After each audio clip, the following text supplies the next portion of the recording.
പുതിയ വീഡിയോയിലേക്ക് എല്ലാവർക്കും സ്വാഗതം. ഇത് TD7265ൻ്റെ ബ്രിഡ്ജ് ചെയ്തിട്ടുള്ള ഒരു ആംപ്ലിഫയർ ആണ്. 12 വോൾട്ടിലാണ് ഇത് ചെയ്യുന്നത്. 5 ആമ്പിയറാണ് കൊടുത്തിട്ടുള്ളത്. അപ്പോൾ ഞാനിതിൽ വോക്കൽ ഫ്രീക്വൻസി കയറ്റിയിട്ടുണ്ട്. വ്യത്യാസം ഒന്ന് നോക്കാം. ഇതിപ്പോൾ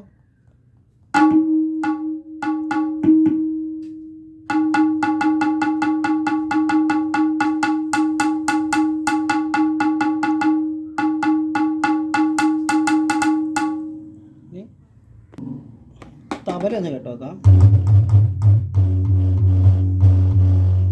ഇതിൻ്റെ പുറത്തുനിന്ന് വൈബ്രേറ്റ് ചെയ്യുന്നതിൻ്റെ സൗണ്ട്.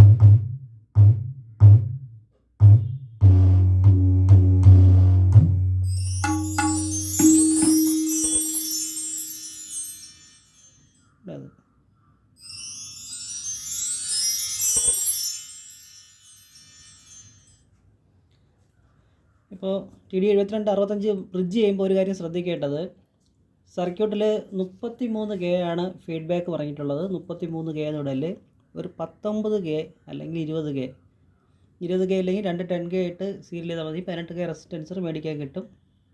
22K വരെ മാക്സിമം ഫീഡ്ബാക്ക് കൊടുക്കാവൂ. അതുപോലെ ഇതിൻ്റെ ഇൻപുട്ടിൽ 1 MFD MKT വേണം ഉപയോഗിക്കാനായിട്ട്. ബ്രിഡ്ജിൻ്റെ സ്ലാബിൽ 470 NF ഉപയോഗിക്കാവൂ. പിന്നെ 8 ohms ആണ് അവരിത് പറഞ്ഞിട്ടുള്ളത്. 8 ohms സ്പീക്കർ ഇല്ലെങ്കിൽ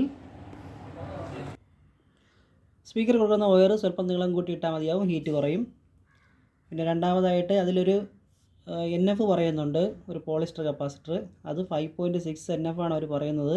പക്ഷേ അതല്ല, അതിന് വേണ്ടിയിട്ട് 56 NF അല്ലെങ്കിൽ 100 NF ഉപയോഗിച്ചാൽ മതിയാവും. പിന്നെ 13.5 വോൾട്ട് ട്രാൻസ്ഫോമറാണ് അവർ പറയുന്നത്. അത്രയും കിട്ടിയാൽ നല്ല ഹീറ്റ് ആവുന്നുണ്ട്.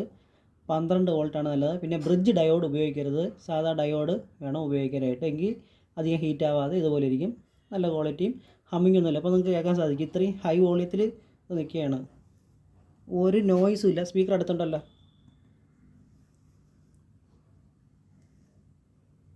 ഓക്കെ, ഞാനിവിടെ കൊടുത്തിരിക്കുന്നത് അവാർഡിൻ്റെ 80 വാട്ട് ഊഫറാണ്.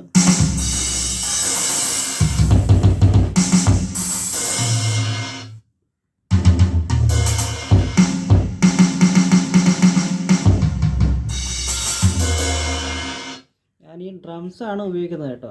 അവിടെ ഫുഡ് കാണുന്നുണ്ടല്ലോ. അപ്പം നല്ലൊരു പവറാണ്. എല്ലാവരും ചെയ്ത് നോക്കുക. ഓക്കെ, ഇതായത് വീഡിയോ.